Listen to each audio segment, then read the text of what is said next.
Et salut à tous, c'est le gamer du dimanche, et aujourd'hui on ne se retrouve pas pour une vidéo gaming. Oui, j'ai très bien creusé mon nom. Alors aujourd'hui on va parler de Zelda Breath of the Wild 2, un jeu qui sait se faire attendre, comme son prédécesseur qui était censé sortir en 2015, et qui est sorti pas plus tôt qu'en 2017. Et je pense pas que ce soit le coronavirus qui ait fait grand chose, vu que normalement elle est censée être finie en 2015. Ensuite, peut-être vous apporter quelques précisions. Je vais essayer de faire un résumé de toutes les analyses, toutes les théories qui ont été faites pour grâce au trailer que l'on a, l'unique trailer actuellement. Je vais essayer d'apporter ma petite touche perso de théorie. Et puis on commence directement, partie 1.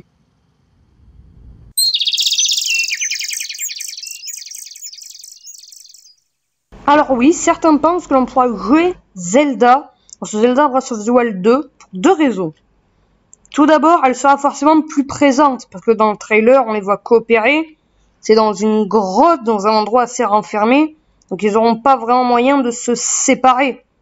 Ensuite, dans Zelda Breath of the Wild, les cheveux sont assez longs, et dès qu'il y a une petite brise, évidemment, ça bouge énormément. Donc c'est assez difficile d'animer ça. Donc le fait qu'elle les ait attachés dans Zelda Breath of the Wild 2, ça pourrait être un moyen de, quand elle bouge plus, quand il y a du mouvement, c'est plus facile à animer, parce qu'il ne faut pas faire une animation par cheveux. Et évidemment, on la verra un petit peu plus que seulement dans certaines animations souvenirs de 10 minutes. Il n'y a plus qu'à espérer qu'elle prenne pas la place de ce personnage qui en a hanté plus d'un.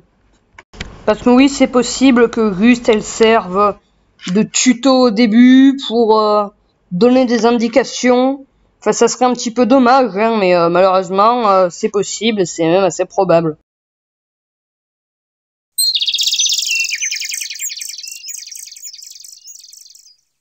Il est fort probable que les cavernes dans lesquelles progressent nos protagonistes sont les caves, les caves du coup, du château d'Hyrule. Pourquoi ? Ils sont probablement sous le château d'Hyrule, car au début, un prophète, une prophétie, disait que sous le château d'Hyrule se cachait une arme capable de vaincre Ganon. Alors, eux, dans l'histoire de Breath of the Wild, les Hyliens ont fouillé et ils ont découvert les gardiens et les créatures divines. Selon moi, ce n'étaient pas les armes dont parlait la prophétie, parce que Ganon, on y viendra après, mais c'est probablement pas Ganon, le fléau comme il l'appelle, il les a manipulés, mais très facilement. Il les a infectés de cette aura très facilement. Je pense qu'il y a déjà eu tentative d'abattre Ganon dans le temps avec ces créatures. Cette tentative a échoué, et c'est pour ça que lorsqu'on voit dans les souvenirs les Hyliens déterrer les créatures, elles ne sont pas sous le château. Donc, selon moi, c'est juste un essai, un jour, où Ganon a déjà réussi à les manipuler, à se les approprier, et à les retourner, en fait, contre les Hyliens. Et c'est pour ça que, les Hyliens les auraient enfouis. Zelda et Link, dans ce Breath of the Wild 2, comprennent cela, et retournent donc dans les ruines du château. Et qu'est-ce qu'ils trouvent dans ces ruines ? Je vous le donne en mille.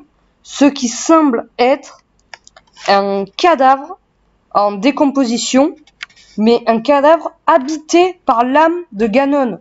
Ganon a réussi à ressusciter, comme la prophétie l'annonçait, mais en revanche, certes il a ressuscité dans un corps, mais un corps qui n'est pas fonctionnel, il ne peut absolument rien faire. Donc selon moi, c'était de ce corps dont parlait la prophétie. Le moyen de tuer Ganon, c'est de détruire ce corps qui fait un espèce de rituel, dans le sens où là, il est Là, il est vulnérable, finalement. Il est dans un corps, c'est une prison pour lui, ce corps. En tout cas, sur cette momie, il y a une chose dont on est quasiment sûr. C'est ce corps, avant d'être habité par Ganon, appartenait à une Gerudo. Bon, là aussi, il y a deux raisons. Premièrement, elle porte beaucoup d'or, cette momie. Elle porte beaucoup d'or dans les peu de vêtements qui lui restent. Et absolument toutes les Gerudo, même si, peu importe que leur classe sociale, peu importe leur âge, elles portent toutes un minimum d'or sur elles. Chez les Gerudo, l'or, ça n'a quasiment aucune valeur. Parce que toutes en portent. Ça, c'était la première raison. Ensuite, si vous regardez bien les oreilles de la momie, elles sont rondes. Ça, c'est une caractéristique des anciennes Gerudo, des anciens jeux, qui, à la base, c'était les seuls à avoir les oreilles rondes. Comparé à maintenant, selon la raison officielle, c'est à force de se reproduire avec les Iliens, leur gène, la génétique a changé, ce qui fait qu'elles ont adopté des oreilles pointues. Je ne vois pas en quoi c'est un meilleur stade, ça passe à un autre stade évolutif, mais bon. Et je sais pas si vous avez remarqué, mais ce corps n'a pas l'air tout jeune. Donc, probablement qu'il appartenait à un très ancien Gerudo qui, à cette époque, avait toujours les oreilles rondes.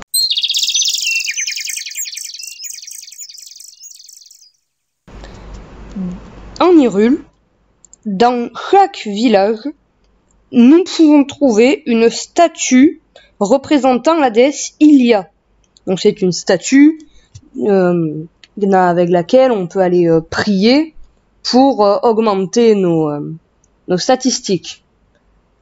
Cependant, même si la cité Gerudo ne fait pas exception à la règle, là où dans les autres villages elle est couronnée de fleurs, ou est au centre du village, dans la cité Gerudo, elle est abandonnée, prise par la poussière, par la mousse, et est dans une rue très peu fréquentée.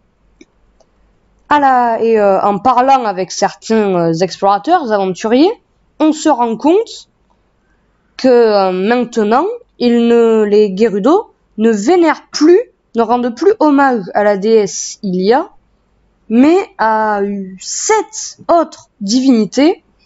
En réalité, elles sont 8, mais ça, on le verra dans quelques instants. Nommées les 7 héroïnes. Nous pouvons trouver des statues en leur honneur au nord de la cité Gerudo, pas très loin. Cependant, nous découvrons qu'il existe une 8e héroïne qui a été bannie, on a tout fait pour l'oublier, pour effacer la moindre trace, sauf dans le repère des Yigas. Donc les Yigas, c'est un espèce de gang qui a prêté allégeance à Ganon. Selon ma théorie, ces 7 héroïnes, quand on les voit, elles pointent tous une même direction, un socle. Elles sont faites pour se rejoindre en un même point. Et selon moi, elles sont l'incarnation du bras qui retient Ganon, qui retient la momie, dans le trailer. Parce que selon beaucoup d'autres théories, le bras est enfoncé dans la chair de la momie et tient son cœur de manière à ce que le cadavre j'allais dire ne meurt pas, mais il est un peu déjà mort, mais à ce que le corps les battements puissent avoir lieu, donc le cœur peut battre, mais très peu fréquemment. C'est pour ça que le corps est inutilisable. Selon moi, et selon d'autres théories, cette main, c'est celle des 7 héroïnes. Mais dans ce cas-là, que devient la 8e? Selon moi, la 8e héroïne, ce n'est pas, peut-être même comme toutes les autres, ce n'est pas une divinité, c'est juste une soldat, Gerudo, et le corps que Ganon possède actuellement dans le château d'Hyrule est celle de cette 8e Gerudo. Lorsqu'on bannit quelqu'un d'une cité, ça se faisait dans la Grèce antique, c'est quand il commettait un acte de trahison. Est-ce que les héroïnes Gerudo ne voudraient pas se débarrasser définitivement de Ganon, et pour ça, elles auraient trouvé un moyen qui est pour 7 d'entre elles, réunir leurs forces en un seul point, un bras qui empêchera les battements de cœur de Ganon. En revanche, il leur fallait être sûr du corps que viendrait posséder Ganon. Et c'est là que la 8e héroïne entre en jeu. On sait qu'il existe des rituels pour invoquer Ganon dans un corps. C'est ce qu'on a vu à un moment dans Twilight Princess. Probablement, selon moi, le corps que possède Ganon est celui de la 8e héroïne, qui a été possédé grâce à ces rituels, à ces rituels. Désolé, je bug des fois. Et c'est ainsi que la 8e héroïne a été bannie. Car, si on résume, si le mythe s'est perdu, ce qu'on va retenir d'elle, c'est qu'elle a offert son corps pour aider à la fin de Ganon, pour la résurrection de ce dernier. Et ce qu'on va retenir des 7 autres héroïnes, c'est qu'elles ont scellé Ganon, qu'elles ont concentré leur force en un même point. C'est pour ça que les statues et représentants sont faits ainsi, qui pointent vers un même point. Elles pointent leur espadron vers un même point. Et c'est pour ça que le clan des Yiga continue à vénérer cette 8e héroïne. Car eux ont prêté allégeance à Ganon. Donc, eh bien, dans le fond, ils la vénèrent également, cette héroïne, puisqu'elle est devenue Ganon. Cette théorie est assez tirée par les cheveux, quand on y réfléchit un petit peu, car elle est basée sur pas grand-chose. C'est une possibilité. On n'en sait vraiment pas beaucoup sur ces héroïnes. La seule chose que l'on sait sur elle, qui se passe dans le jeu, durant notre aventure, c'est que le scientifique / aventurier qui nous parle de la 8e héroïne, après nous en avoir parlé, disparaît soudainement. Sachant que la 8e héroïne est vénérée par les Yiga, qui sont une tribu plutôt, d'assassins, un petit peu discrets, dans le genre Dark Sasuke, quoi. Il est probable que cet aventurier se soit fait assassiner. Pourquoi ? Pour avoir révélé des informations sensibles, pour avoir découvert des informations sensibles. Et selon moi, ces informations, c'était l'histoire que je viens de vous raconter. Et si on va encore plus loin, il aurait même pu comprendre tout depuis le début, le fait, même si pour l'instant on ne sait pas encore, peut-être que ce que je vais dire c'est complètement faux.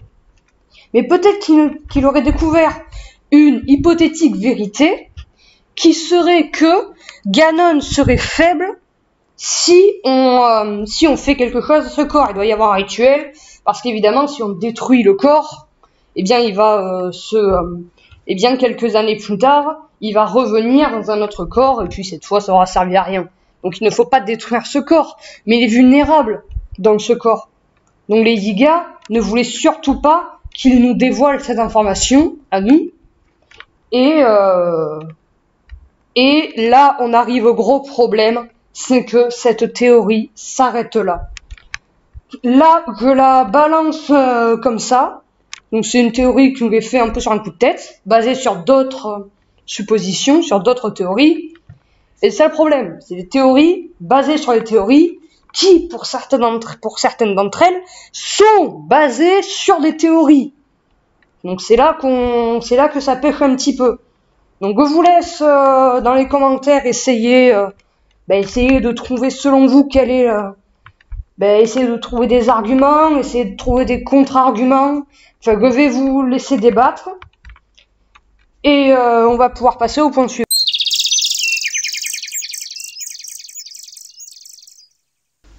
Cette quatrième et dernière théorie, qui n'en est pas vraiment une, va être extrêmement rapide.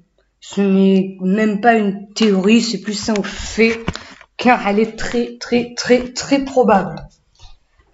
Si on suit ma théorie précédente, on en revient à celle-ci, donc elles sont raccord. Le fait que le fléau que l'on affronte, ce n'est pas Ganon, mais ce n'est que la représentation physique de l'aura qui émane de la momie, du cadavre, que l'on voit dans le trailer de Breath of the Wild 2. Donc ça, c'est assez...